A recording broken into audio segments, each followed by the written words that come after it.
네, 여러분 안녕하십니까? 가장 빠른 종합 뉴스큐 시작합니다. ARF를 계기로 한일 외교장관 회담이 열립니다. 내일 태국 방콕에서 강경화 외교부 장관과 고노다로 일본 외무상이 만납니다.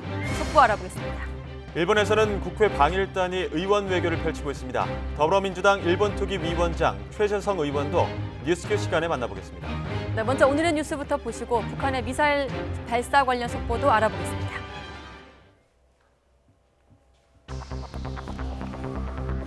북한이 지난 25일 신형 단거리 탄도미사일 발사에 이어 엿새 만에 또 원산 갈마 일대에서 탄도미사일 2발을 발사했습니다. 청와대는 국가안전보장회의 긴급 상임위원회를 열고 북한의 미사일 발사에 강한 우려를 표명했습니다.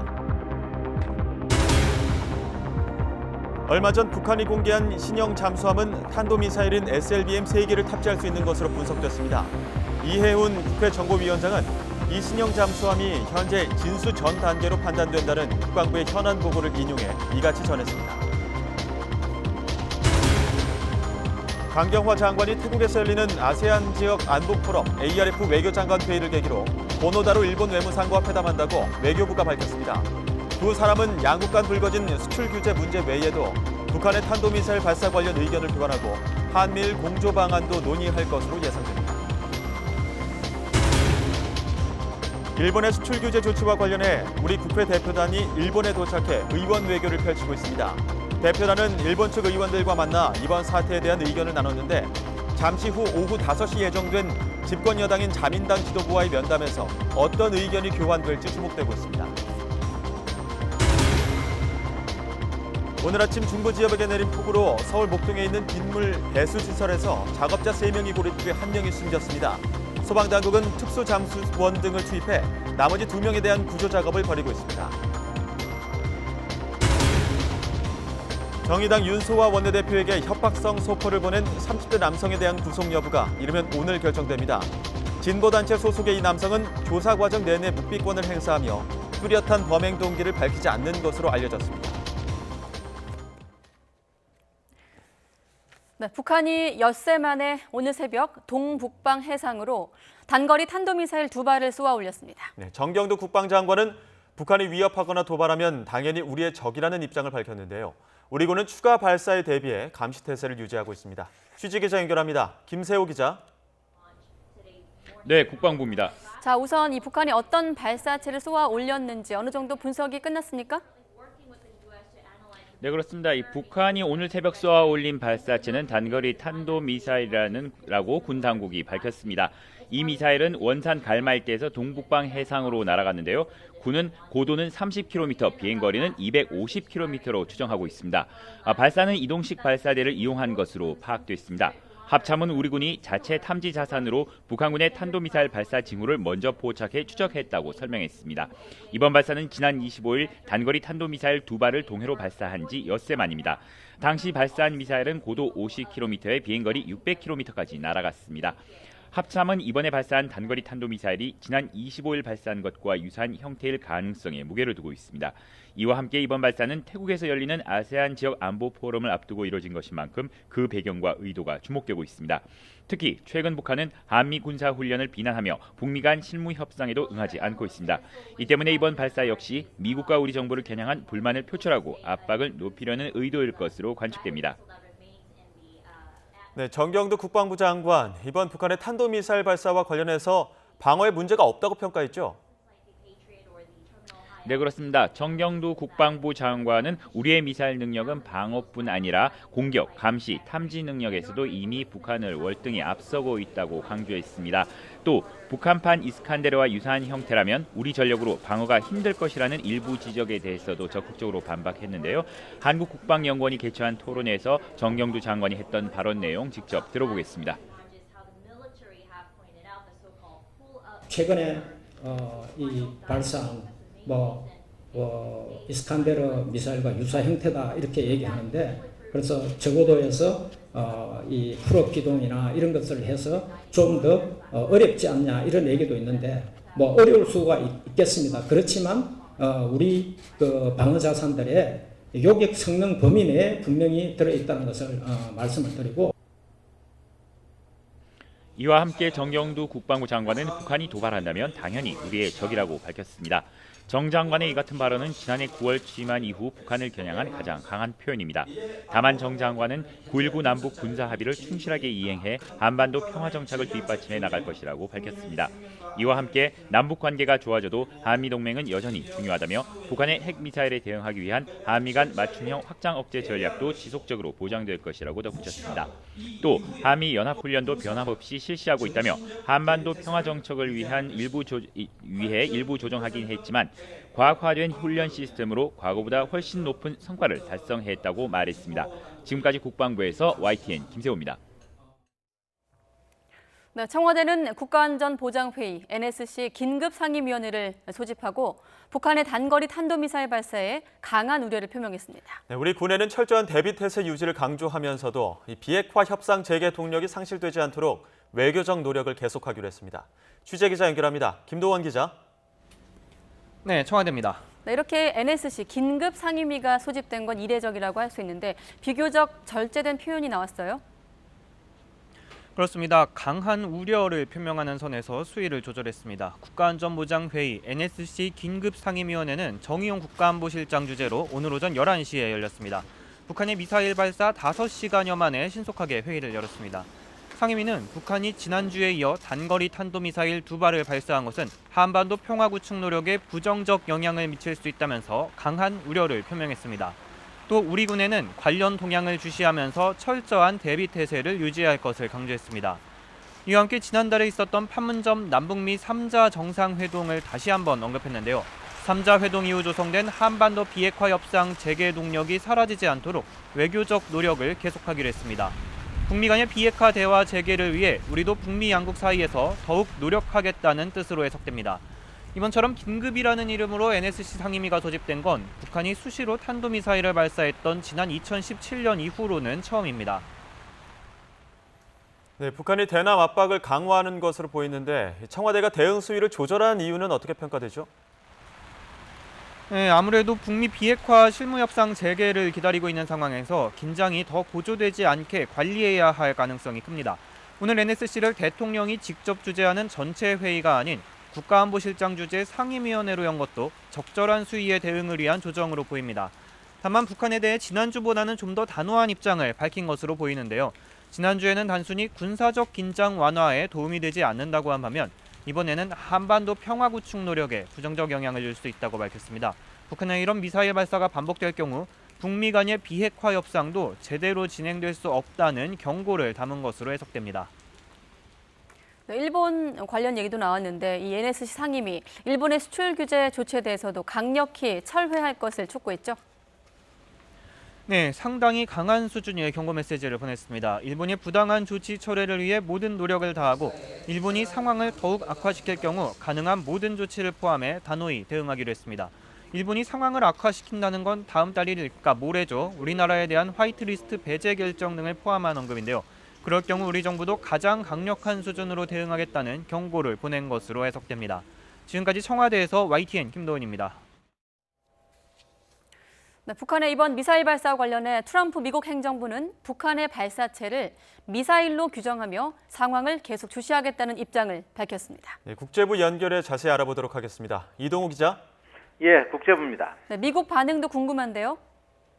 예, 미국 행정부 고위 당국자는 북한의 미사일 발사 보도들을 인지하고 있다고 현지 시각 30일 언론에 밝혔습니다.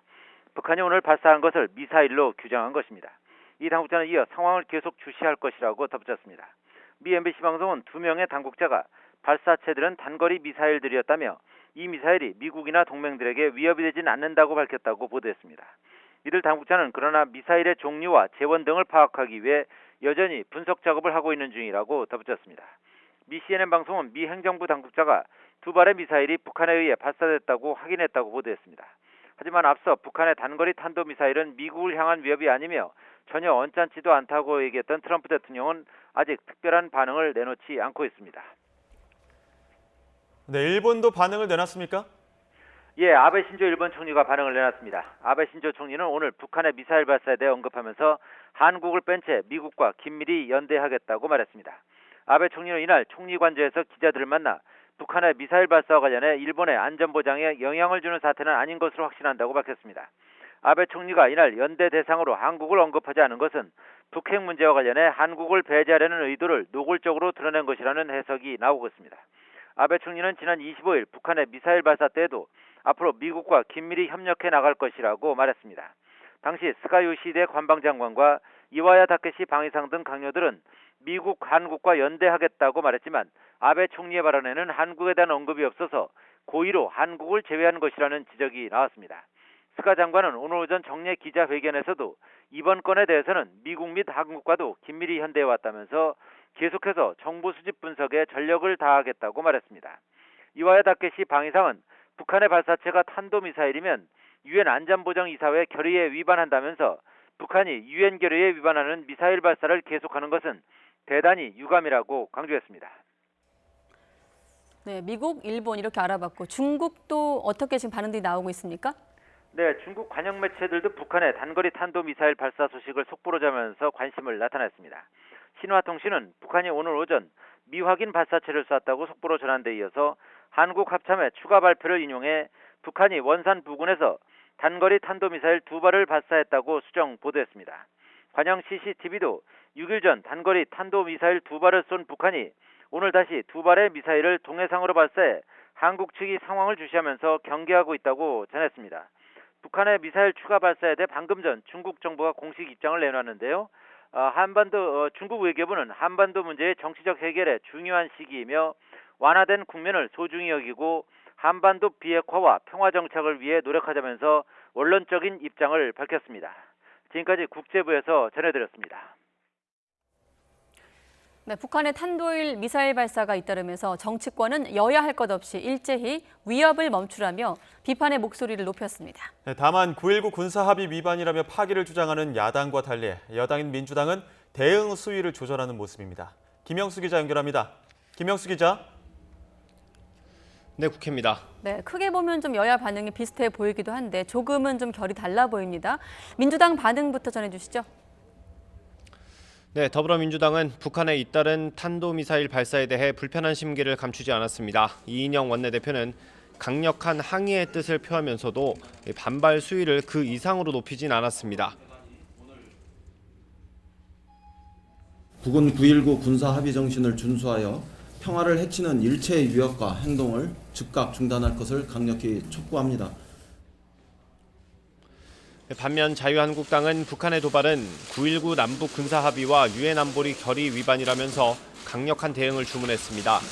나경원 원내대표는 특히 9.19 군사합의 이후 북한이 3차례나 도발했다면서 합의 파기를 촉구했습니다.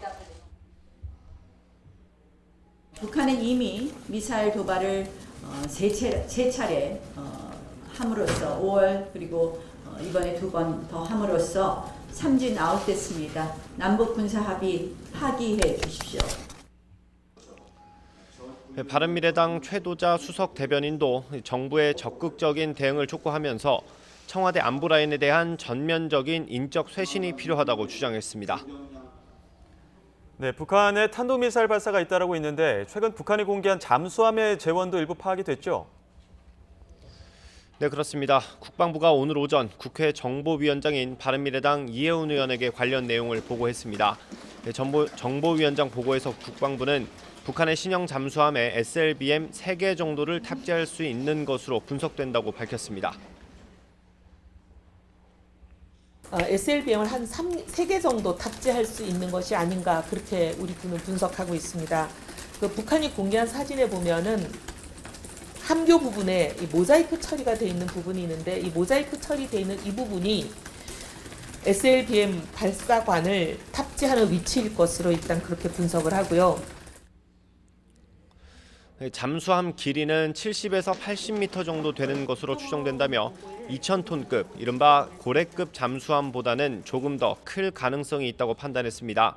이와 관련해 기존 북한 주력 함수함인 1,800톤급 로미오급의 잠수함을 개조한 것으로 보인다고 밝혔습니다. 이어 현재는 진수 전 단계로 보이고 조만간 해상에서 진수할 가능성이 있다고 보고했습니다. 국회 정보위는 내일 오전 9시 전체 회의를 열고 국정원의 업무 보고를 받을 예정인데요. 북한의 탄도미사일 발사 의도와 앞으로 전망에 대한 질의가 잇따를 것으로 보입니다. 지금까지 국회에서 전해드렸습니다.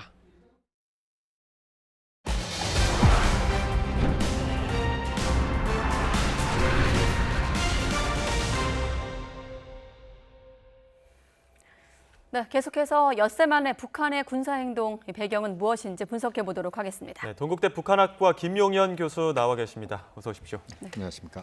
네, 지난주 25일에도 이 자리에서 미사일 발사 배경을 저희와 함께 분석을 하셨는데 엿새 만에 또다시 미사일을 발사했습니다. 일단 한미 군사훈련을 비난하면서 실무 협상에 응하지 않는 상황에서 나온 추가 도발 어떻게 좀 해석하고 계십니까?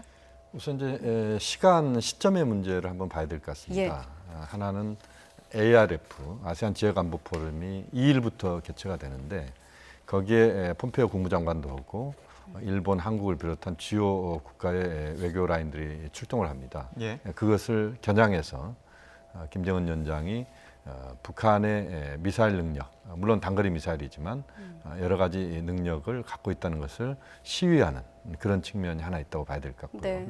말씀하신 것처럼 지금 이제 한미 간의 군사훈련이 5일부터 20일까지 지금 예정이 돼 있고 또 북미 실무회담도 곧 개최가 되는 쪽으로 돼 있습니다. 그 타이밍을 고려해서 북한으로서는 미국에 끌려가지 않겠다. 오히려 판을 북한이 끌고 가겠다. 이런 차원에서 무력 시위를 매우 제한적 수준에서 했다. 이렇게 봐야 될 것 같습니다. 예. 제한적 수준이라고 하면 어떻게 좀 해석할 수 이 있습니까? 제한적 수준이라고 하는 것은 모든 북한의 탄도미사일 발사는 유엔 제재를 받게 돼 있습니다. 네. 그런데 통상적으로 보면 단거리 미사일 발사와 같은 것은 제재를 그동안 받아오지 않았습니다. 예. 또 북한이 지금 하계 군사훈련을 하고 있다 이렇게 지금 알려지고 있는데 네. 군사훈련 과정에서 이런 단거리 미사일 발사와 관련된 부분은 국제적인 제재가 그동안 가해진 적이 거의 없습니다. 그래서 북한은 그런 아주 제한적인 수준에서, 그러니까 미국이나 국제사회가 북한에 대해서 제재를 가하지 않는 그런 범위 안에서 북한이 군사적인 무력 시위를 두 번에 걸쳐서 25일, 그다음에 오늘 두 번에 걸쳐서 했다. 네. 그렇게 정리할 수 있습니다. 네, 시기적으로도 ARF를 앞두고 어떤 메시지를 전달할 가능성이 있지 않나 이런 그렇습니다. 분석도 해주셨는데 지난 26일 미사일 발사 때는 북측이 이 남측 군부 세력에 대한 어떤 경고 메시지다 이런 직접적인 메시지를 보냈단 말이죠. 네네. 혹시 이번에는 네. 이런 직접적인 메시지와 함께 또 미국에 대한 간접적인 메시지를 보내는 것이라고 분석해봐도 될까요? 역시 이제 형식상으로는 미국을 거명하지 않을 가능성이 높다고 봅니다. 다시 말씀드리면 지난번에도 역시 우리 남측만을 겨냥했다. 이렇게 이제 북한은 공식적으로 발표를 했다고 봐야 되는데 네. 결국 그것은 이제 북미 실무회담을 앞두고 북한이 미국을 자극하되 그러나 공식적인 자극은 자제하는 그런 모습을 띄었다고 봐야 됩니다.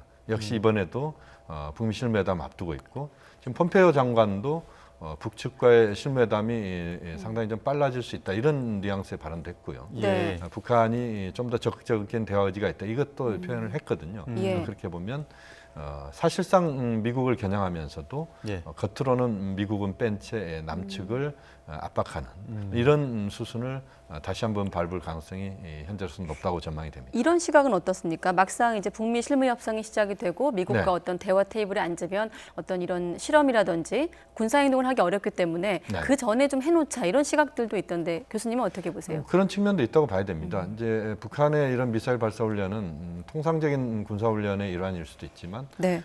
오늘 발사 각도나 또 발사 거리를 보면 지난 25일하고는 또 다릅니다. 그때는 한 600km 정도 날랐고 오늘은 한 250km 정도. 그다음에 발사 고도도 오늘은 한 30km 정도였거든요. 결국 북한이 신형 전술 유도 무기를 지금 개발했다 이런 표현을 썼는데 지난번에 25일 날 네. 결국 새로운 어떤 그 북한판 이스칸데르를 또 개조한 형식의 미사일을 새로 만드는 이런 과정의 일환일 수도 있다. 이렇게 보면 북한은 이번 미사일 발사나 이것들을 새로운 어떤 미사일 발사를 통해서 단거리 미사일을 새롭게 개발하는 그런 모습을 띌 수도 있다. 이렇게 보면 북한으로서는 뭐 여러 가지 제약이 가해지지 않는 범위 안에서 자신들의 행동을 함으로써 미국과 국제사회 또 남측 또 북한 내부의 결속까지 고려하는 여러 가지 다차원적인 행동을 오늘까지 펼쳤다 이렇게 우선 봐야 될 것 같습니다. 네. 이번에 또 정경도 국방장관 이례적으로 빠르게 조금 더 강하게 어떤 우리의 적이라고 규정할 수 있다 이런 이야기에 북한이 발언도 도발한다면. 했었는데, 예, 도발한다면 네. 적이라고 규정할 수 있다 이런 발언들도 했는데 이러한 네. 발언들에 대해서는 이제 적절한 대응을 했다고 보십니까? 뭐 그 부분은 이제 우리가 좀 더 신중할 필요는 있다고 봅니다. 저도 이제 오늘 아침에 네. 정경도 장관께서 그 국방연구원, 우리가 카이다라고 이야기를 합니다. 국방연구원 국방포럼에서 발언을 하셨는데, 뭐 저도 이제 그 자리에 초청을 받아서 갔었습니다. 예. 그런데 이제 정경도 장관의 발언은 그래서 우리가 그 확대 해석할 필요는 없다고 보고요. 예. 군사 당국자 입장에서는 할 수 있는 이야기를 했다. 다만 이제 지금 북미 실무회담이나 또 전반적인 한반도 상황을 고려해 봤을 때는 어쨌든 우리 국방 당국의 발언도 어쨌든 좀 신중하게 접근할 필요는 있다고 보고요. 네.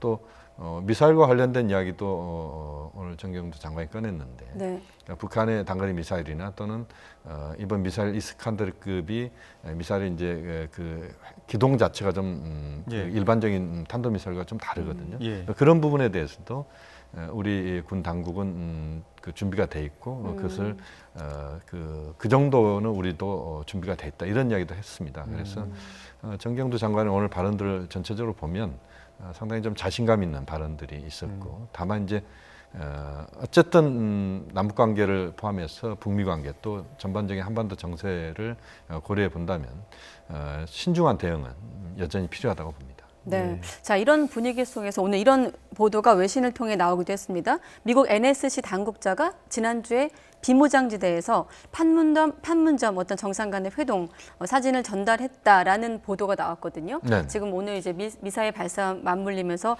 이 대목이 좀 주목을 받고 있는데 네네. 어떻습니까? 지금 보면 실무협상 재개가 이제 판문점 회동에서 약속했던 그 시점을 기준으로 하면 한 달간 나오지 않고 있는 상황에서 이 네네. 같은 보도 어떤 좀 의미를 방점을 찍을 수 있을까요? 역시 이제 로이터 통신의 보도는 지금 사실로 지금 이야기가 되고 있는 것 같은데요.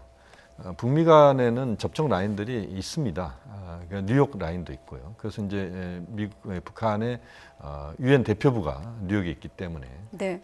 뉴욕 라인도 있고 제네바 라인도 있습니다. 그런데 북미 간의 실무적인 접촉을 상당히 빠른 속도로 또 직접 어떤 훈령들을 받아서 처리하기에는 지금 이제 판문점이 가장 네. 좋은 곳입니다. 그래서 이제 판문점이 활용될 수 있고 저는 활용되고 있다고도 볼 수 있을 것 같습니다. 뭐 그런 차원에서 그 로이터 통신의 보도가 있었다 이렇게 봐야 되는데, 실무회담이 그러면 곧 이루어질 것인가에 대한 부분은 뭐 아직까지는 북미 간의 의제랄지 또는 실무회담에서 어떤 수준에서의 그 접점들을 찾을 것인지 또는 로드맵과 관련된 부분에서 어느 정도 수준에서 이야기를 할 것인지 이런 것들에 대한 정리가 지금 되어 가고 있는지 이 부분은 확인할 수는 없습니다만 네. 어쨌든 미국은 희망하고 있고 북한도 이것을 더 이상 속도를 늦추는 것에 대해서는 부담이 있기 때문에 저는 뭐 8월 늦어도 9월 안에는 예. 실무회담이 개최되면서 한 번 갖고는 어려울 것 같습니다만 어쨌든 그것을 네. 통해서 문제들을 해결하는 뭐 그런 지혜를 또 발휘해야 된다고 봅니다. 앞서 서두에 ARF라는 시점도 언급을 해주셨는데 지금 네. 이 시점에 북한 측에서는 당장 내일 회의가 열릴 텐데 어떤 입장을 내놓을까요? 지금 이제 ARF와 관련돼서는 북한 외무상은 이제 참석하지 않는 걸로 예. 북측 이야기를 했습니다. 리용호 외무상은 참석하지 그렇습니다. 않는 걸로. 하지 않는다. 태국 주재 대사가 직접 참여한 그렇습니다. 현재로서 이제 그렇게 정리가 돼 있는데요. 북한이 지금 한미 군사훈련에 대한 그 반발, 또 북미 실무회담이 빠른 속도로 진행되지 않는 것에 대한 네. 불편함 이런 것들을 이용호 회상의 불참으로 지금 표시하고 있다 이렇게 볼 수 있습니다. 예. 결국 불참이 미국과 대화하지 않겠다는 게 아니고 미국과 대화를 실무회담을 빨리 하자라고 하는 측면에서의 우회적인 압박이다 이렇게 볼 수도 있습니다. 그렇군요. 그래서 이제 지금 당장 이용호 회상이 방콕에 가서 할 수 있는 이야기들이 별로 없다. 왜? 지금 미국과 지금 진전된 것들이 별로 없기 때문에 그렇다. 뭐 이런 차원에서 그 리용호 회상의 불참은 미국을 향한 시위다. 그렇게 봐야 될 것 같습니다. 네, 알겠습니다. 여기까지 듣도록 하겠고요. 또 추가 또 대응이나 정부 대응을 좀 지켜보도록 하겠습니다. 동국대 북한학과 김용현 교수와 함께 북한의 속내 들여다봤습니다. 네, 고맙습니다.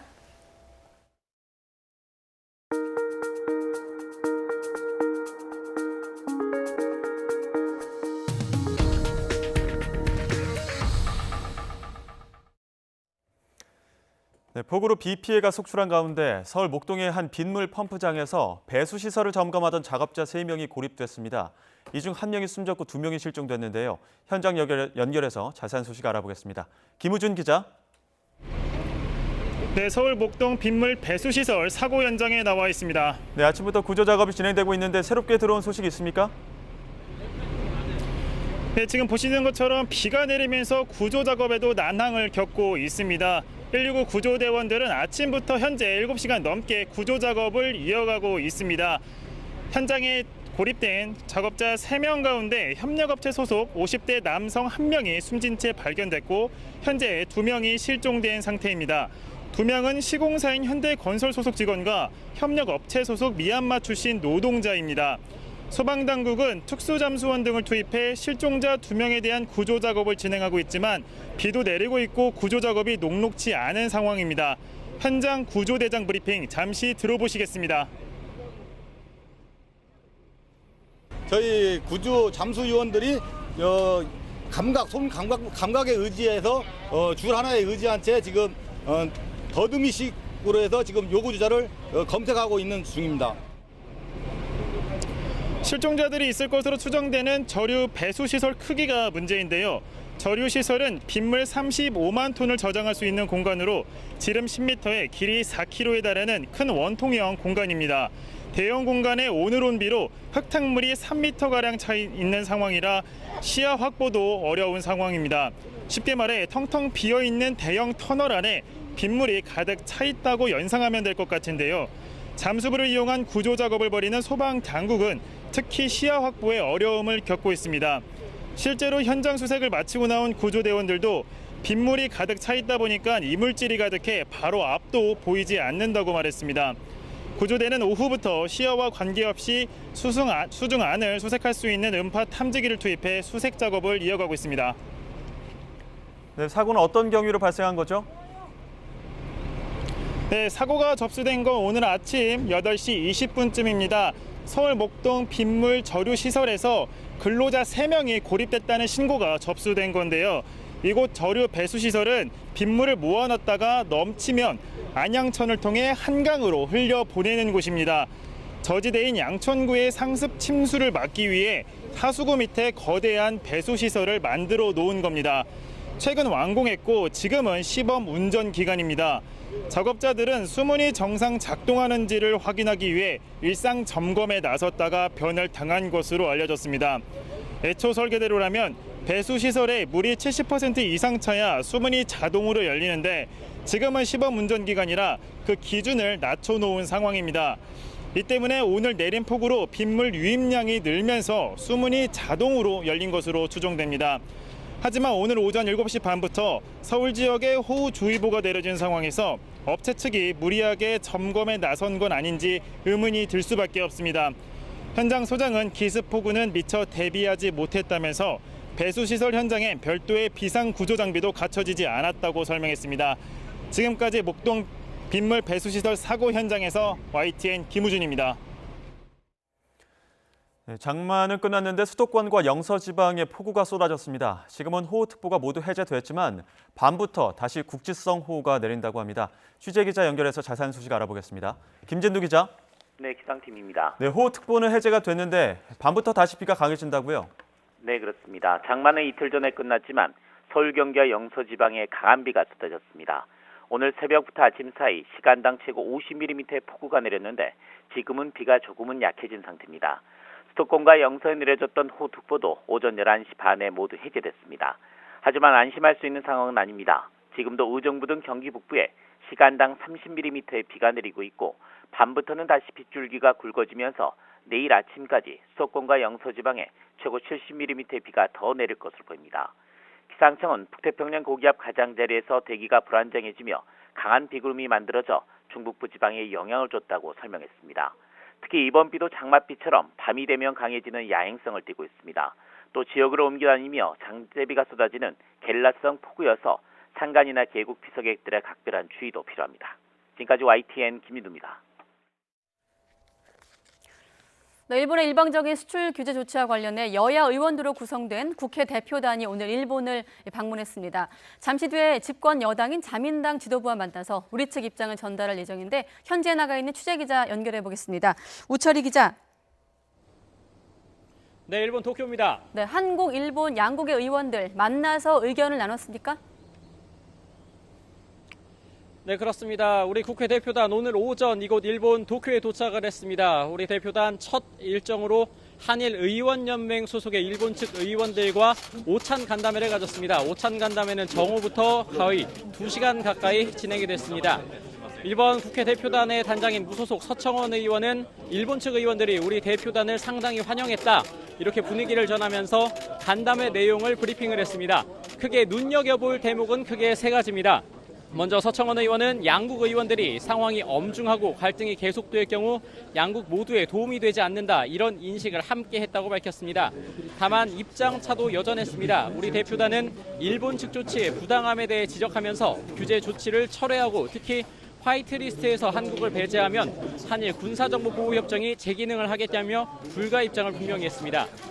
이에 대해 일본 측은 수출 규제 조치는 부당한 조치가 아니었다면서 강제징용 문제와 관련해 과거 노무현, 김대중 정권 때는 법적으로 문제가 없었던 만큼 깔끔하게 정리돼야 한다는 주장을 했다고 서청원 의원은 전했습니다. 이와 함께 우리 국회 대표단의 단장인 서청원 의원은 한일 의원연맹 일본 측 회장인 누카가 의원과 오찬 간담회에 이어 한 차례 더 만났는데 연맹 차원의 공동 성명이 채택될지도 관심입니다. 그렇군요. 자, 우철희 기자, 우리 국회 대표단 이제 주목해야 할 일정이 있다면 어떤 게 있을까요? 네, 지금 제 뒤로 보이실지 모르겠는데요. 이곳이 바로 일본의 집권 여당이죠. 자민당과 연립여당을 구성하고 있는 공명당의 당사입니다. 우리 국회 대표단 조금 전인 오후 3시 반부터 이곳 공명당 당사를 방문을 했습니다. 지금 공명당의 대표죠. 공명당의 대표를 비롯한 지도부와 3시 반부터 간담회를 진행을 하고 있는데 이 자리에서도 수출 규제 조치 철회와 그리고 화이트리스트 배제 불가와 같은 우리 국회의 입장을 전하면서 일본 측의 입장도 듣고 우리 측에 대한 입장을 받아들일 수 있도록 협조를 요청하고 있는 것으로 보입니다. 그리고 오늘 가장 중요한 일정으로 꼽히는 건 바로 다음 일정입니다. 잠시 뒤입니다. 오후 5시에 아베 총리가 속한 집권 여당인 자민당 지도부와 면담이 있습니다. 이 자리에는 우리나라 정당의 원내대표격이자 자민당의 2인자로 볼 수 있는 미카이 간사장도 자리를 함께합니다. 우리 측의 입장을 전하고 동시에 일본 집권 세력의 입장을 직접 듣는 자리가 될 것으로 보입니다. 또 우리 측의 요구사항에 대해서 일본의 집권 여당이 어떤 반응을 내놓을지도 관심이 가는 대목입니다. 이어 오늘과 함께 내일은 국회 대표단의 마지막 일정인데요. 일본의 야당 지도부와의 만남, 또 국내 특파원단과의 간담회도 예정되어 있습니다. 자세한 소식은 계속해서 전해드리도록 하겠습니다. 지금까지 일본 도쿄에서 YTN 우철입니다. 네, 강경화 외교부 장관은 태국 방콕에서 열릴 아세안 지역 안보 포럼 ARF 외교장관 회의를 계기로 고노다로 일본 외무상과 회담을 한다고 외교부가 밝혔습니다. 외교부 당국자는 강 장관이 내일 오전 방콕에서 고노 외상과 만나는 회담 일정이 확정이 됐다고 말했습니다. 강경화 장관은 고노 외상과 만나 일본이 추진하고 있는 수출 제한 조치와 관련해 즉각적인 처리를 촉구하고 이른바 화이트리스트에서 우리나라를 제외시키는 등 상황 악화 조치를 하지 말 것을 거듭 요구할 것으로 예상되고 있습니다. 강 장관과 고노 외상은 또 북한의 단거리 탄도 미사일 발사 관련해 의견을 나누고 한미일 3국 공조 방안도 논의할 것으로 예상되고 있습니다. 네, 일본이 수출 규제에 이어서 우리나라를 화이트리스트에서 제외할 가능성까지 거론되고 있는 가운데 앞서 보신 대로 여야 의원들로 구성된 국회 방일단, 지금 일본에 도착해 의원 외교 활동을 벌이고 있습니다. 최악의 갈등 국면 속에서 외교적인 해법을 찾는 계기가 될 수 있을지 계속해서 최재성 더불어민주당 일본 경제 침략 대책특위 위원장과 함께 이 얘기를 나눠보도록 하겠습니다. 의원님 안녕하십니까? 안녕하세요. 네, 앞서 저희도 화면을 통해서 도쿄 현지를 연결해 봤는데 방일단이 도착을 해서 활동을 이어가고 있습니다. 여야 5당 대표들이 참석했다는 것도 의미가 있고 어떤 좀 목표를 갖고 계십니까? 제가 보기에는 이제 한일 의원 연맹으로 그런 차원으로 지금 규정돼 있는 방일이지만요. 네. 내용을 보면 그 전에 꽤 흔적이 있는 접촉의 결과입니다. 그래서 그냥 이번 사태로 갑자기 만들어서 갔다 이런 점보다는 네. 이 일본 특히 의회 또 의원들 쪽하고 꾸준히 있어 왔던 이런 라인이 방일단으로 이번에 이제 만들어진 거다. 그래서 네. 그 자체가 굉장히 흔적이 있고 의미 있는 일이라고 생각을 합니다. 그렇군요. 그 앞서 그 현장 중계했던 기자 얘기로는 어쨌든 분위기가 좋다. 그리고 사진이 좀 찍혀서 오는 걸로 봐도 일단 양국의 의원들이 좀 막수하는 모습이 화기애애 보이는데 혹시 현장에서 좀 들려온 얘기가 없습니까? 따로? 특별히 저는 뭐 듣지는 못했고요. 예. 그러나 평소에 또 많이 이렇게 교류를 했던 그런 의원들이고 굉장히 익숙할 겁니다. 네. 그리고 또 단장으로 가신 우리 서청원 의원님은 또 일본 의원들과 교류도 빈번했고 또 시간도 꽤 지속적이고 오래됐거든요. 네. 그래서 어색하지 않은 만남입니다.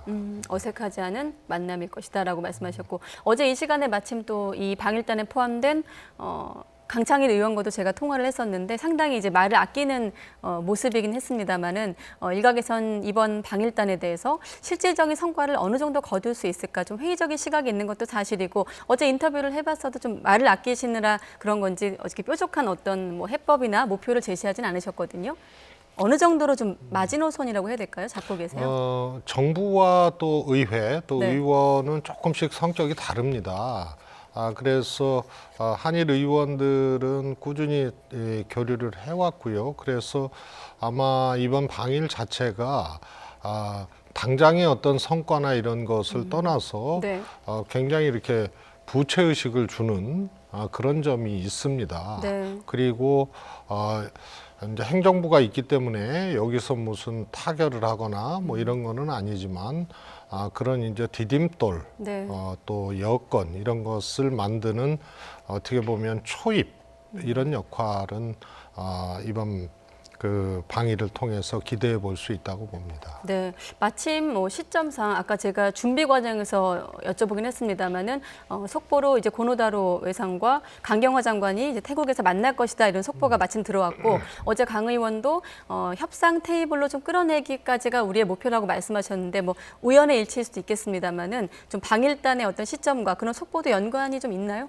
사실 방일단은 한일 간의 이제 강제징용 네. 피해자 문제로 이제 대법원 판결도 있었고 했잖아요. 예. 그 즈음부터 뭔가 풀어내야 된다는 그런 생각으로 사실 보이게 안 보이게 이렇게 접촉을 해왔던 걸로 알고 있습니다. 네. 다만 그것이 21일 참여연 선거 이후에 보자 이런 이제 메시지들이 오면서 네. 21일 이후로 연기가 됐고 이제 오늘 이제 방일을 하게 된 거고요. 그리고 아시안 안보 포럼 참가는 그건 갑자기 정해진 일정이 아니니까 그건 그 일정대로 또 강경화 장관이 소화를 하고 있는 겁니다. 네, 알겠습니다. 자, 일본이 다음 달이 본격적인 좀 얘기를 해야 될 텐데 이제 가기를 통해서 화이트리스트에서 한국을 제외할 가능성이 일단은 좀 높은 것으로 전망이 되고 있습니다. 뭐 이른바 한국 때리기를 이어가고 있는 아베 정권의 진짜 속내 특위위원장으로서 지금까지 이렇게 쭉 지켜보면서 뭐 꼴대를 뭐 3번 옮겼다 이런 표현도 언론 보도를 통해서 하셨는데 어떻게 좀 지켜보고 계세요? 저는 처음에 이것이 이제 다목적 카드다 이런 생각을 했습니다. 네. 우선은 아시다시피 양국 간의 이제 과거선 문제로 인한 아베 정부의 이 가장 아픈 것 이제 경제 때리기가 시작이 된 거고요. 또 하나는 이제 참여연 선거가 뭐 일주일 전에 있었고요. 네. 그 참여연 선거를 통해서 아베 총리의 아주 필생의 목표인 헌법 개정을 통한 심패권 전략이 또 이 과정에 연결이 돼 있는 그런 거라고 봅니다. 네. 그래서 이것은 굉장히 중충적이고 다목적적인 용도이기 때문에 그만큼 해법도 간단치 않은 거죠. 그런데 아베 총리나 또 아베 정부에서는 이것이 오랜 동안 치밀하게 다각적으로 준비해 왔다 이런 흔적들을 보기가 어려울 정도로 초기에 이게 꼴대를 3번 옮겼거든요. 네. 그래서 외교 문제를 왜 경제로 끌어들이느냐 이것에 조금 스텝이 꼬이는 모습도 보였습니다. 네. 그래서 지금쯤 아베 총리와 또 그 주변은 무슨 생각을 할까 아마 자신들의 생각만큼 이것이 엑설런트하지는 않다 이런 이제 느낌과 판단은 갖고 있지 않나 생각합니다. 네, 어떤 대목에서 좀 그런 게 감지가 되고 있나요? 우선 이것은 한일 간의 문제이면서도 아주 가장 예민한 이제 경제 침략을 한 거거든요. 그러다 보니까 이것이 글로벌 분업 체계 공급망이라는 아베 정부에서도 한일 간의 문제로만 치부할 수 없는 그런 또 다른 이제 배경이 매우 크게 지금 나타나고 있고요. 네. 또 뭐 대한민국 국민도 그렇지만 정부의 대응도 굉장히 면밀하고 또 분석적이고 또 당당하고 이런 것들이 초반기에는 굉장히 아베 정부를 오히려 공격한 아베 정부를 오히려 조금 스텝이 꼬이게 했다 이렇게 생각이 됩니다. 스텝이 꼬이게 했다. 지금 보면 뭐 의원님이 표현하신 꼴대라고 표현을 하면 일단은 뭐 신뢰를 언급하면서 이제 경제 침략을 했고 그다음 전략물자 언급했고 그다음 안보 언급했거든요. 혹시 또 옮겨갈 꼴대가 더 있다고 보세요? 이제 네 번째 꼴대는 다시 전략물자 안보로 갈 것 같습니다. 근데 예. 세 번째 꼴대는 굉장히 그 당황한 그 워딩인데요. 네. 안보나 전략물자 통제는 일본이 훨씬 더 허술하고 위험할 정도다라는 근거를 이제 우리 정부가 제기를 하니까 실제로 그랬거든요. 국제 무대에서도 확인이 됐었던 유엔 거죠. 보고서에서도 아주 중대한 문제들이 30여 건이 발견이 됐고요. 그러다 보니까 한국의 기업, 이제 우리 대기업들 얘기하는 거죠. 특히 반도체 기업에서 특정 시기에 과도한 물량을 갑자기 요구해서 이 일본 이 부품 소재 납품 기업들이 좀 관리가 어려웠다. 그래서 나타난 문제일 수 있다. 이렇게 얘기를 해서 자국 내 부품 소재 기업 관리 차원의 경제 조치로 그렇게 또 세 번째 꼴대를 옮겼거든요. 네. 그런데 이제 화이트 국가에서 대한민국을 배제시키면 결국은 전략물자와 안보 문제로 다시 꼴대를 옮길 수밖에 없다. 왜냐하면 WTO 예외 조항에 그런 안보적 요인들이 있거든요. 네. 그래서 그거 말고는 다른 것은 이유가 안 됩니다. 그래서 처음에 얘기했던 과거사 문제, 강제징용 문제로 신뢰가 깨졌다. 네. 이것이 그것을 왜 경제 문제로 끌어들이냐에 국제 여론이 안 좋고 방어가 안 되니까 옮긴 거거든요. 그래서 다시 전략물자 안보 문제로 옮길 수밖에 없다고 봅니다. 지금 일본의 수출 규제 문제와 관련해서 당장 닥친 어떤 이슈들을 좀 키워드로 제시하자면 화이트리스트 배제 문제가 있을 것이고 또 우리 정치권 안에서 뭐 어제도 그 문제로 또 시끄러웠던 지소미아 문제가 있지 않겠습니까? 두 가지 키워드를 가지고 한번 또 질문을 드리겠습니다. 일단 화이트리스트 배제 문제 관련해서 이제 2일이 그 가기가 열릴 날인데 지연될 가능성은 좀 있다고 보십니까? 지연시킬 가능성이라고 표현해야 될까요? 저는 우리가 항상 분석과 판단 예측을 함에 있어서 네. 자기 몰입이 되면 안 되거든요. 그래서 2일 날 내일 할 수도 있고요. 또 지연될 수도 있다는 그런 경우수를 놓고 분석과 대응을 하는 것이 맞다고 보고요. 그런 차원의 이야기고요. 가령 예를 들어서 지소미아 같은 경우에 한일 정보협정이죠. 네. 이거 같은 경우에 24일까지 우리가 이의 제기를 하지 않으면 자동 1년 연장이 됩니다. 네, 그 시점이 8월 24일이죠. 그렇습니다. 예. 90일 전에 이제 통보를 해야 되니까요. 외교적 경로로. 그래서 그렇게 본다면 하나의 경우수로 그것을 일본이 넘길 수도 있지 않느냐 이렇게 여러 경우를 이제 상정을 하고 대응해야 된다 이런 뜻으로 네. 말씀드립니다. 지금 최 위원장, 최 의원님의 어떤 입장이 좀 언론 보도를 통해서 좀 혼란이 있던데 지소미아 관련해서 이해찬 대표하고 어떤 입장이 좀 엇갈리기 때문에 뭐 엇박자다. 어제 시점에선 그런 보도가 나갔는데 어떻습니까? 지금 오늘 나오신 김에 최종 입장은 어떻게 되는 건가요? 여전합니다. 네. 왜냐하면 아주 간단한 문제인데요. 사실 한일 정보협정은 일본이 파기를 해야 그게 명분도 있고 논리적으로 맞습니다. 왜냐하면 한국을 전략물자 통제가 안 되는 안보상 신뢰할 수 없는 국가로 규정을 했거든요. 네. 그러면 한일 간의 정보협정도 일본이 파기를 해야 되거든요. 그래서 경제 침략은 경제 침략대로 하고 전략물자 통제를 그 원인으로 삼고 그런데 정보협정은 또 유지를 하고 이런 이제 논리적 모순에 빠진 겁니다. 그래서 이 지소미아 문제는 그야말로 한일 양국 간의 문제입니다. 미국과의 동맹관계 이런 것이 간접적으로 연관은 돼 있어도 네. 정보의 공유 협정은 양국 간의 문제이기 때문에 그래서 한미 간의 이 동맹이 있고 미국과 일본 간의 동맹이 있고 한일 안보 관계가 있는 거거든요. 네. 그래서 이것은 한일 간의 문제로 방점을 놓고 해석을 해야 된다. 그러면 신뢰를 못하겠다고 안보상 신뢰를 못하겠다고 지적하고 경제 카드까지 공격적으로 꺼내 들었는데 그러면 우리가 이것은 재검토해야 되는 것 아니냐. 이것이 당연한 수순이라고 저는 생각을 합니다. 네. 근데 이번 일본 문제에 관련해서 이제 같은 목소리를 내야 되는 여당 내에서 조금 다른 톤의 목소리가 나오는 것에 대한 우려는 어떻게 보세요? 그렇지는 않다고 보고요. 네. 예를 들어서 강경화 장관의 경우에도 현재까지는 유지 방침이지만 상황에 따라서 재검토할 수 있다는 발언을 했고요. 이해찬 대표의 경우에는 당대표로서 조금 더 여백을 갖고 신중한 발언을 하신 겁니다. 두 가지인데요. 예. 동북아 평화를 위해서 한일 정보협정 지소미아는 필요하다. 근데 동북아 평화를 이 기조를 깨는 일본의 움직임이 있다면 이것은 당연히 재고해 볼 수 있는 거고요. 또 하나는 경제 교류도 못 하는데 정보 교류를 어떻게 하겠느냐는 지적도 있지만 네. 이 종합적이고 신중하게 생각해야 된다라는 게 어제 이제 결론이었거든요. 그래서 네. 종합적인 판단, 신중한 판단에 좀 주목을 하면 이것이 무조건 해야 된다. 이렇게 연장해야 된다 이렇게 해석하기는 어렵습니다. 네. 또 이 최 의원께서 이제 계속 이 사태가 길어지면 일본 관련해서 수평적 조치를 고려하고 있다라는 표현도 쓰셨거든요. 관련해서 어떻습니까? 지금 여당에서 갖고 있는 대책들 좀 강력한 대책을 갖고 있는 건가요? 이미 여러 가지 옵션을 다 검토를 했고요. 예.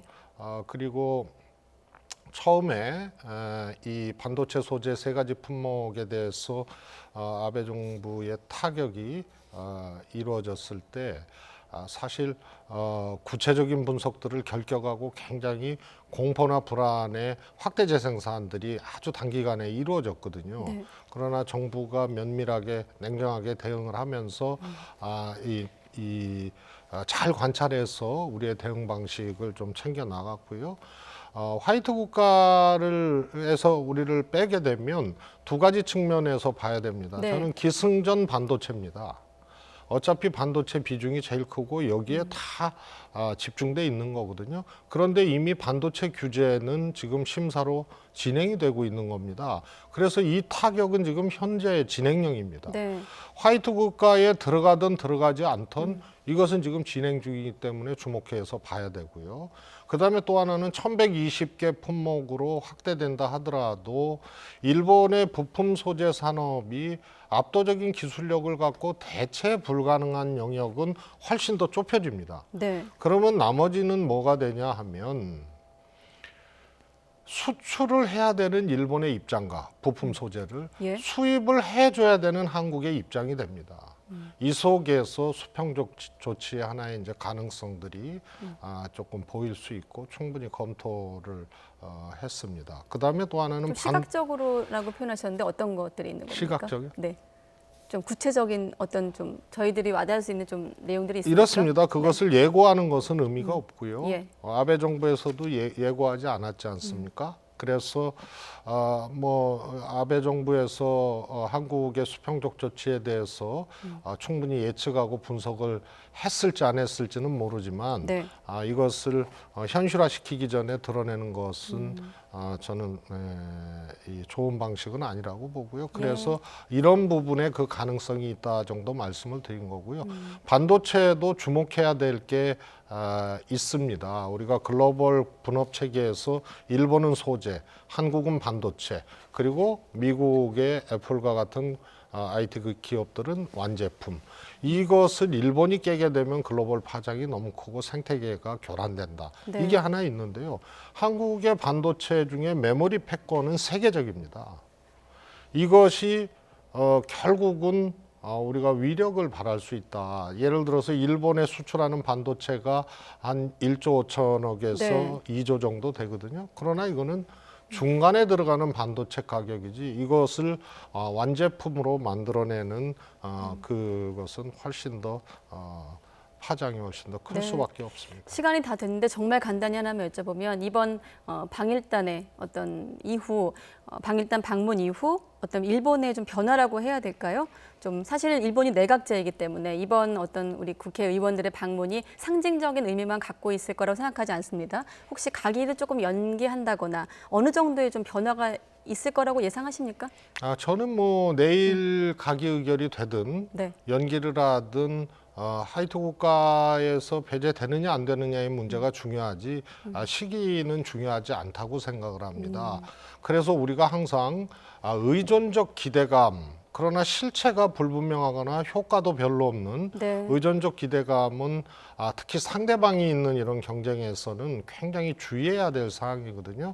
실제적으로 2일 날 하는 거하고 10일 날 하는 거하고 무슨 차이가 있습니까? 그래서 결국은 배제될 것이라는 예측을 하고 준비를 하는 게 중요하고요. 그런 점에서 방일단은 갑자기 간 것이 아니고 꽤 그동안 교류와 의견 교환의 하나의 그 축적물을 갖고 간 거기 때문에 입구로서의 해결의 입구로서의 특히 외교적 정치적 해결의 입구로서의 역할은 한 번으로는 안 되겠지만 기대를 해봅니다. 해결의 입구로서의 역할을 기대하고 계시다까지 듣도록 하겠습니다. 최재성 더불어민주당 일본특위위원장과 함께 이야기 나눠봤습니다. 오늘 고맙습니다. 감사합니다.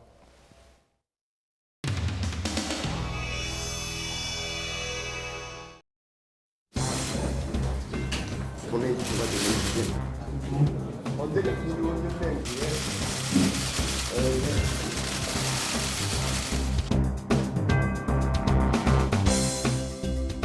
이 문제에 대해서는 정부가 1차적으로 외교적으로 해결해야 할 문제지만 국회의원들 우리가 해야 할 역할이 무엇인가?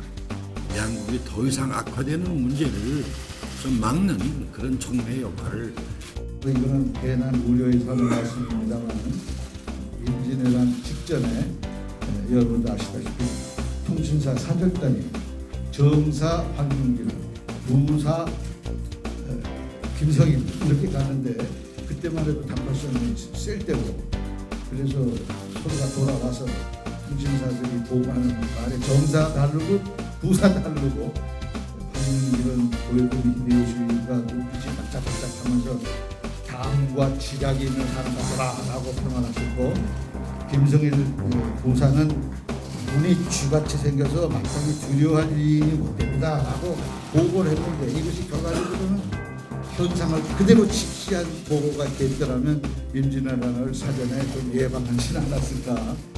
이렇게 5당이 동시에 가는 방일단이 전례 없는 일이고 가셔서 추후에 이견이 혹시 있더라도 한 목소리를 내주시기를 기대합니다. 그것만이 국익을 위한 일이다라고 저는 생각합니다. 부당적으로 이번에 방일을 하게 되는 근본적인 이유는 본회의가 내일 결의할 뜻을 분명하고 확실하게 일본 정부의 각 당에 특히 의회에 전달해야 된다는 것이 기본인 겁니다. 그 두 가지가 있는데 하나는 7월 4일 날 수출 규제 조치한 걸 즉각 철회하라는 것 하나, 또 한 가지는 화이트리스트에서 한국을 제외하는 조치가 있어서는 절대 안 되겠다라는 이 두 가지가 교민의 요체입니다. 이것을 어떻게 전달하는가.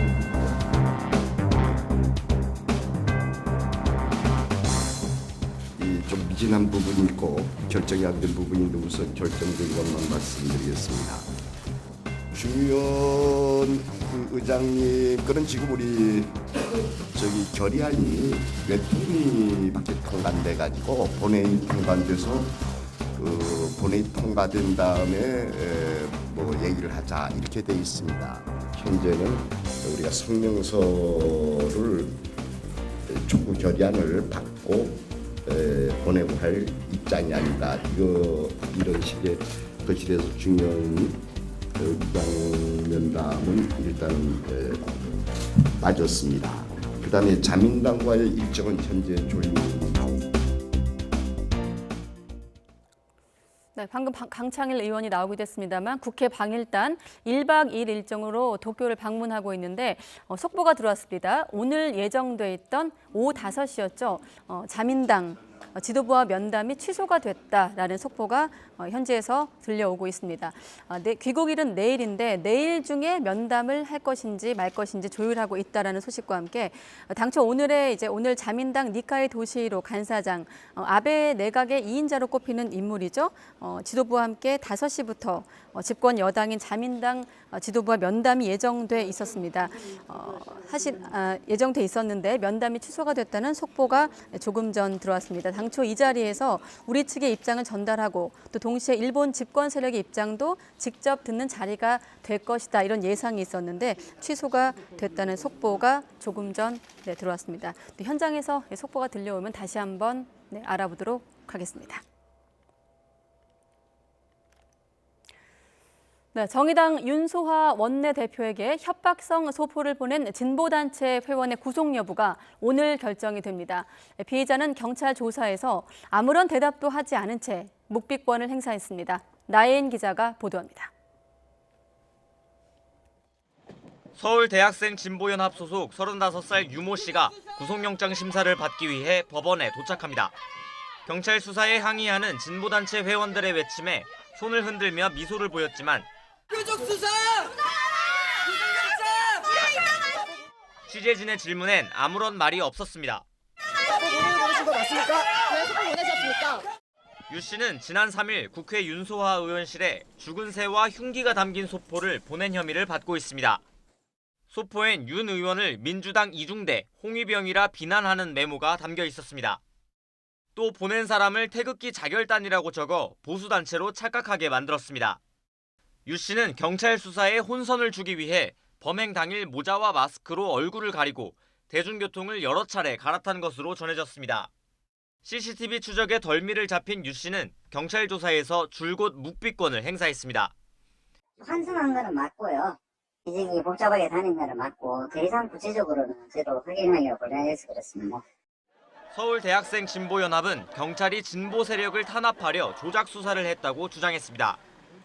황당하게 서울대학생 진보연합의 운영위원장으로 몰고 있습니다.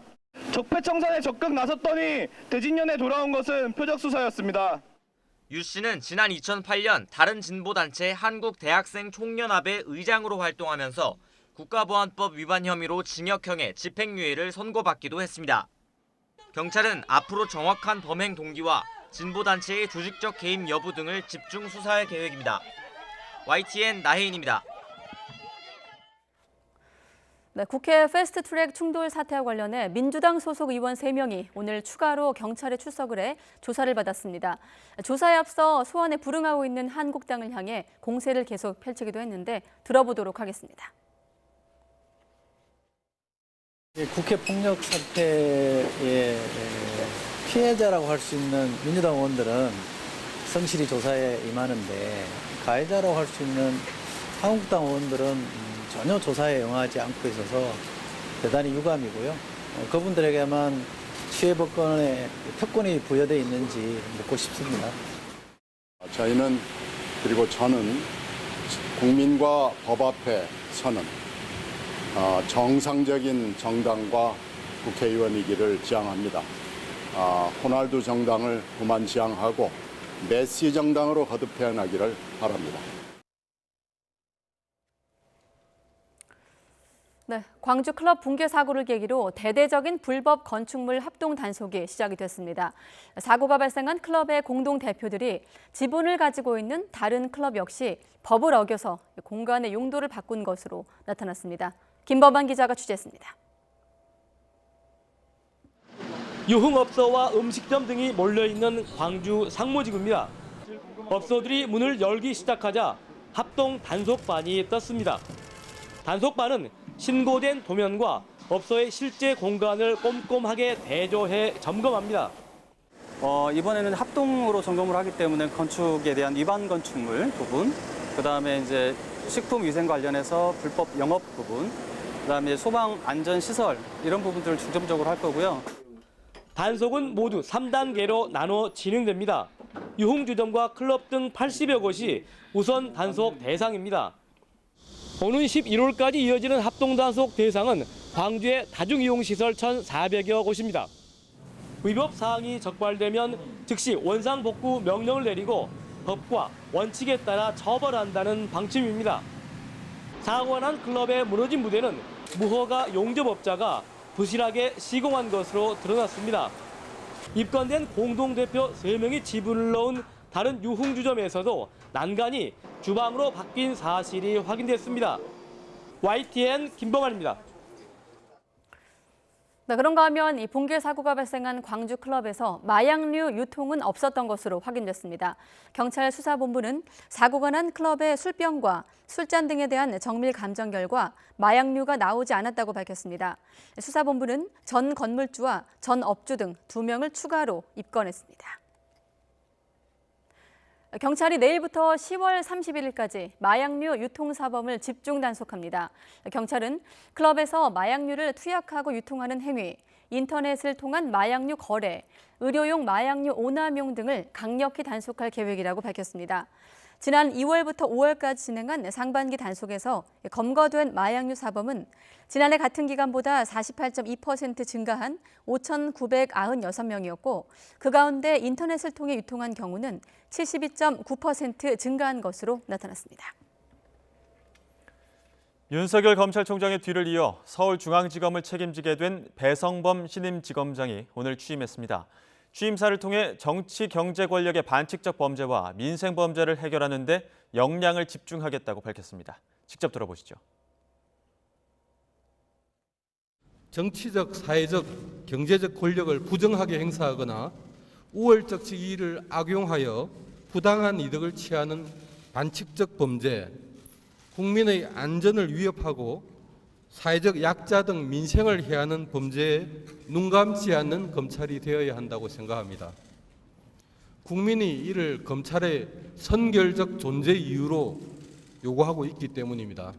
우리의 시선과 자세를 낮추어 국민들과 사건 관계인의 얘기를 듣고 이를 신속하고 적극적으로 살펴 정의가 지체되지 않도록 합시다. 테마파크 조성을 위해 8년 동안 1,000억 원 넘는 돈을 퍼부었지만 여전히 허허벌판인 곳이 있습니다. 강원도 춘천 의암호에 있는 레고랜드인데요. 불공정 계약이라는 의혹과 함께 아예 사업을 접으라는 주장까지 나오고 있습니다. 지환 기자가 취재했습니다. 강원도 춘천 의암호입니다. 레고랜드는 어린이 불로광구 이 레고를 주제로 한 테마파크입니다. 의암호 아래 내려다 보이는 저 중도라는 섬이 대상지인데요. 제가 지금 다리 위에 서 있죠. 레고랜드로 들어가기 위한 왕복 4차선 다리입니다. 세금 수백억 원을 들여서 없던 다리까지 만들었는데 과연 섬 안쪽은 어떨까요? 전체가 허허벌판, 아무것도 없습니다. 터만 파놓고 공사는 사실상 중단됐습니다. 레고랜드 조성은 지난 2011년 외자 유치 사업으로 시작됐습니다. 외국계 회사와 5천억 원 투자합의 각서를 작성했습니다. 강원 도유지인 섬 부지 28만 제곱미터를 100년 동안 무상으로 넘기는 조건이었습니다. 그런데 예기치 않은 일이 줄줄이 터졌습니다. 청동기 시대 유물 수천 점이 땅속에서 나왔습니다. 수천억 떡고물에 회계 부정과 횡령, 공직자 뇌물 비리가 이어졌습니다. 시공사가 수시로 바뀌며 착공식만 3번 열렸고 준공은 미뤄졌습니다. 사업 전체가 지지부진하다가 결국 지난해 말 영국 회사가 직접 레고랜드를 개발하는 쪽으로 가닥이 잡혔습니다. 하지만 애초 얘기했던 투자 액수는 절반 정도로 쪼그라들었고 이마저도 강원도와 나눠내는 조건이었습니다. 문제는 또 생겼습니다. 개발을 막겠다는 영국 회사가 강원도와 계약한 기존 시공사를 교체했습니다. 여기에 약속한 투자금 600억 원을 지급하라고 요구하고 있습니다. 땅도 주고 돈도 내고 다리까지 미리 만들어준 자치단체는 이제 건설사 손해배상 소송까지 감당해야 할 처지입니다. 그런데 레고랜드 사업은 처음부터 땅은 100년 공짜로 주고 집도 우리가 지어줄 테니 와서 영업만 해달라 이거예요. 네네네. 이거 그야말로 뭐 땅 짓고 헤엄치기죠. 이건 절대 손해볼 수 있는 장사 아니잖아요. 지난 8년 동안 테마파크를 만든다며 은행권에서 빌린 돈은 2천억 원이 넘습니다. 강원도가 보증을 섰는데 이미 1,500억 원 정도는 인건비 등으로 써버렸습니다. 하루 이자만 2천만 원에 이릅니다. 시민단체는 테마파크 조성 중단을 주장하고 있고 강원도 의회는 행정사무 조사를 요구하고 있습니다. 하지만 강원도는 영국 회사와 맺은 구체적인 협약 내용조차 공개하지 못하고 있습니다. 뭐 특별하게 이유가 있어요? 공개 안 하는 이유가? 계약이 명시돼 있어서 그렇거든요. 아, 계약의 비공개가 명시인가요? 네네. 불공정 계약이 이뤄졌다는 의혹이 나옵니다. 계속된 시행착오와 예산 낭비 비판에 최문순 강원지사의 핵심 공약인 호수 속 테마파크는 갈 길을 잃었습니다. YTN 지환입니다. 얼마 전 YTN은 전체 사업비 규모가 6천억 원인 화성 바이오밸리의 관로 문제를 연속 보도했습니다. 부실 시공뿐 아니라 엉터리 보수 작업 실태도 드러나자 화성시는 시공사인 한화건설과 관로 전수조사에 나섰습니다. 이형원 기자의 보도입니다.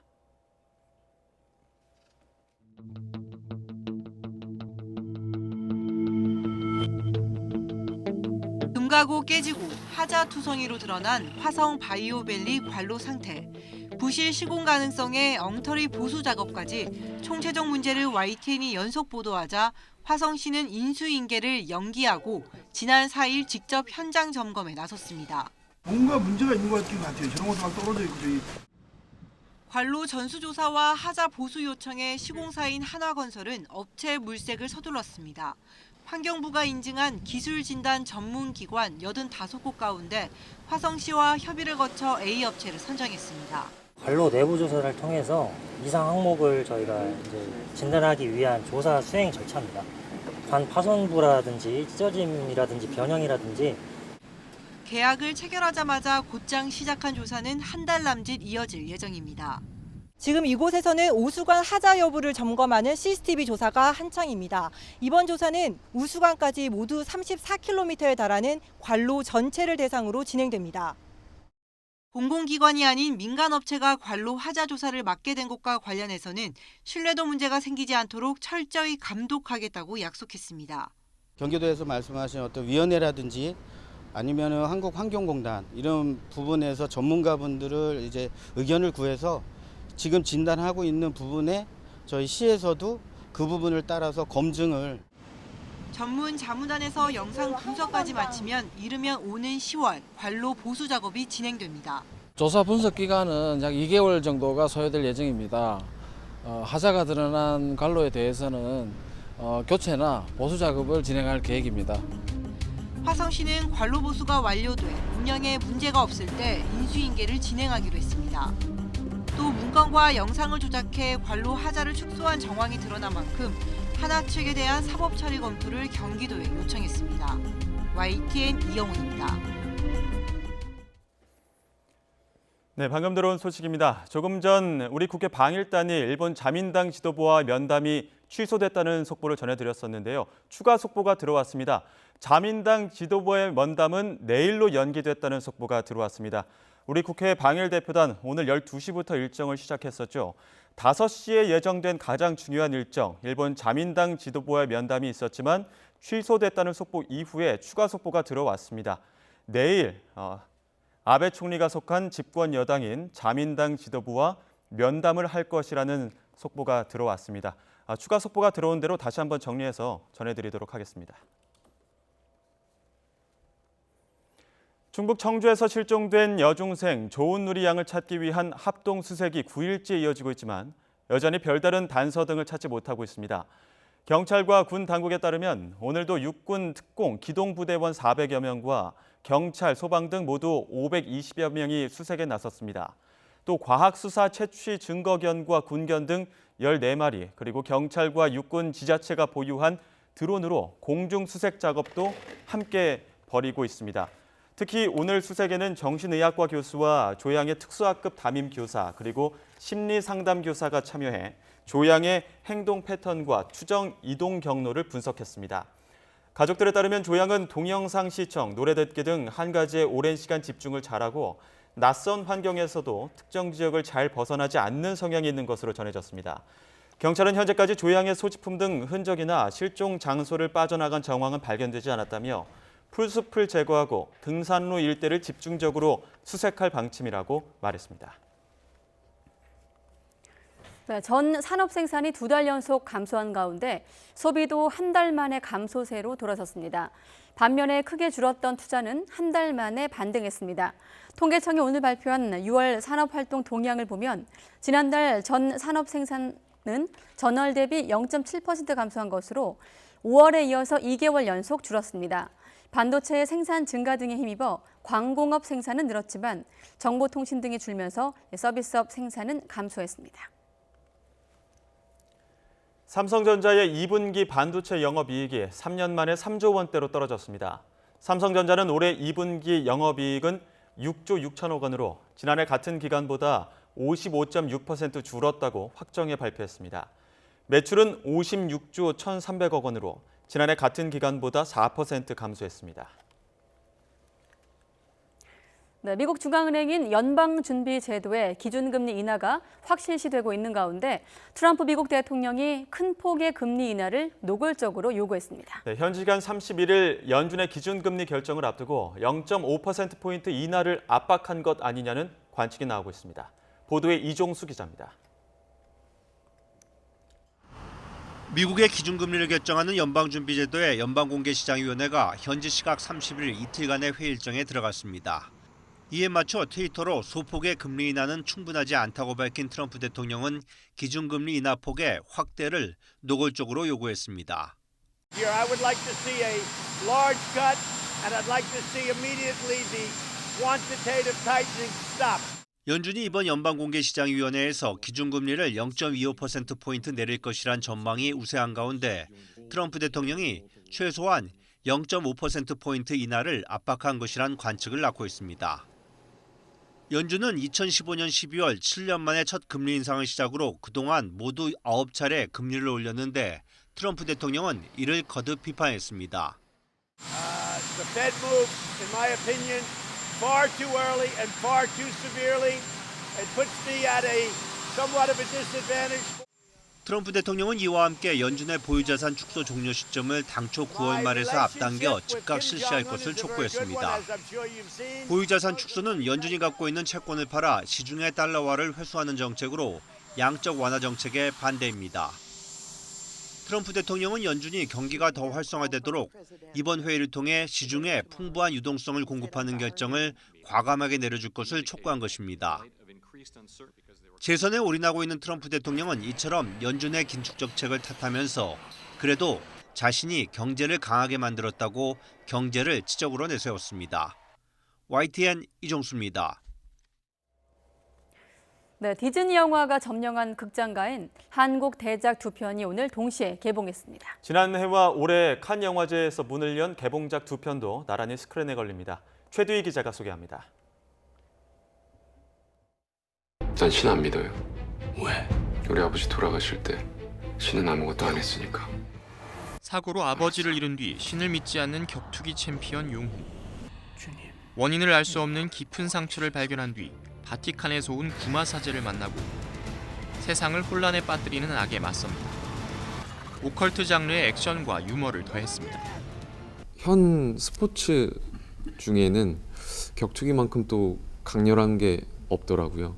그리고 또 그만큼 뭔가 강함을 상징하는 스포츠도 없는 것 같고.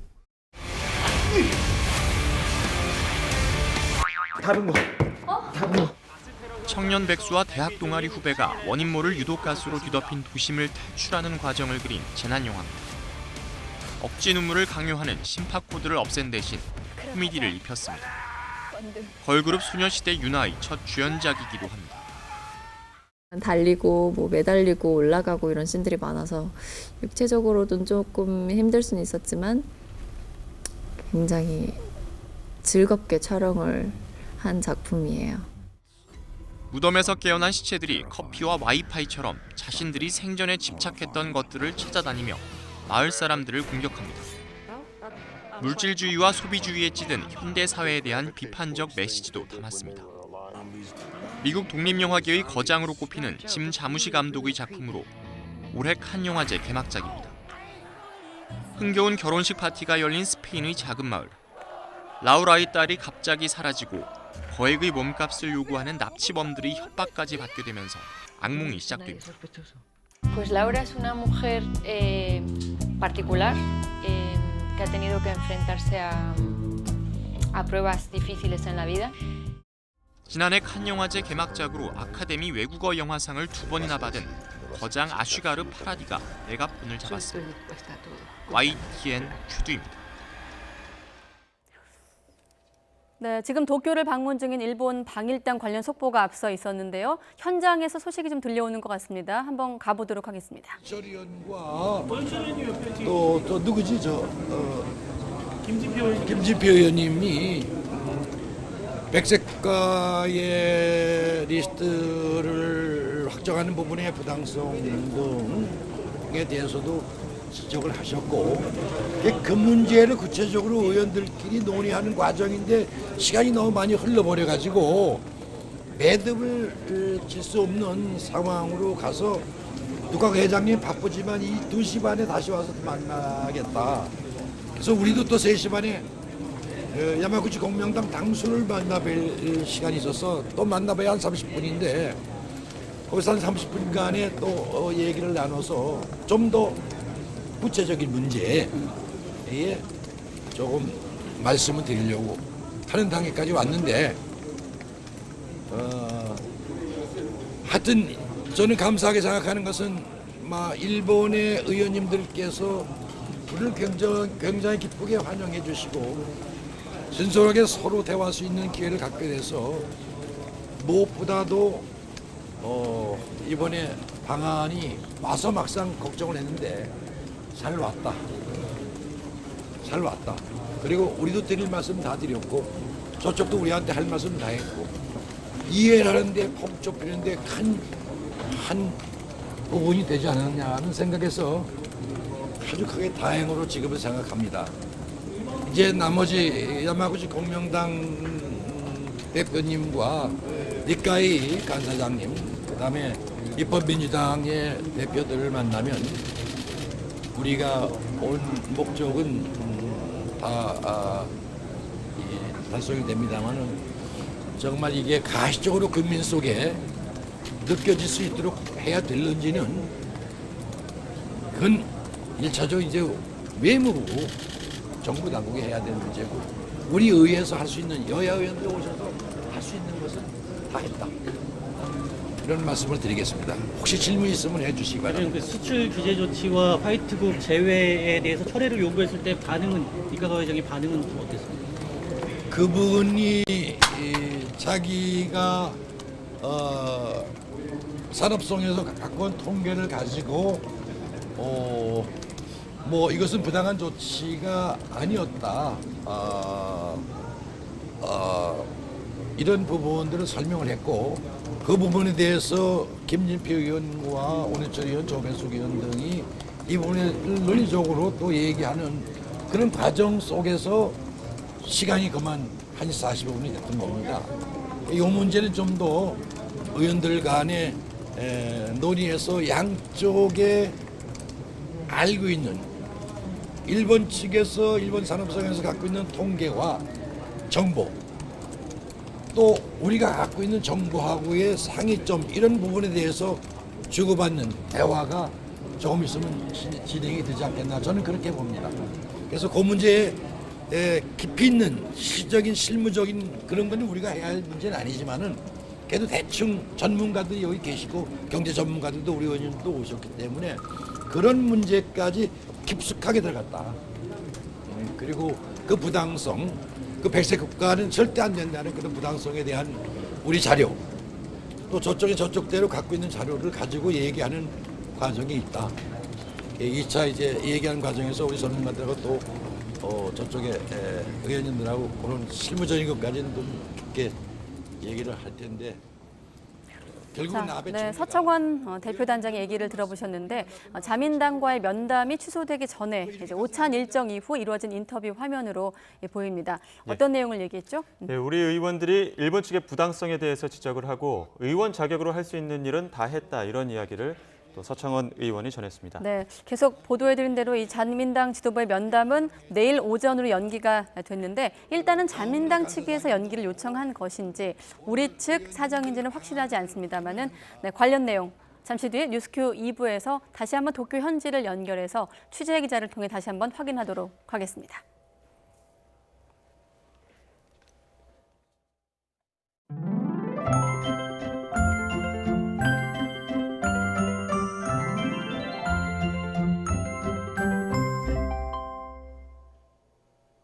현재 붉은색 띠 형태를 보이는 강한 비구름이 경기 북부와 영서 북부 지역에 영향을 주고 있습니다. 이 지역에는 시간당 30mm 안팎의 장대비가 쏟아지고 있는데요. 어제부터 오늘까지 인천 옹진군에는 134.5mm의 많은 비가 왔고 강원도 철원은 113mm, 서울 중랑구도 79.5mm의 누적 강우량을 기록하고 있습니다. 앞으로 수도권과 영서 북부 지역에는 최고 80mm, 그 밖에 중서부 지역에도 5에서 60mm의 비가 더 내리겠습니다. 이번 비는 오늘 밤부터 내일 아침까지가 고비가 될 것으로 보이니까요. 호우 피해 없도록 대비 잘해주셔야겠습니다. 중북부 지역의 비는 내일 오전까지 이어진 뒤 그치겠고요. 남부지방은 무더위 속에 오후 한때 소나기가 지나겠습니다. 낮에는 전국적으로 30도를 웃도는 무더위가 기승을 부리겠습니다. 서울의 한낮 기온 30도, 강릉 35도, 대구는 36도까지 오르겠습니다. 이번 비가 그친 뒤 당분간 맑은 날씨가 이어지겠고요. 기온은 점점 오름세를 보이면서 무척 덥겠습니다. 지금까지 날씨 정보였습니다. 네, 뉴스큐 2부에서도 이 방일단 관련 속보 계속해서 알아보도록 하겠습니다.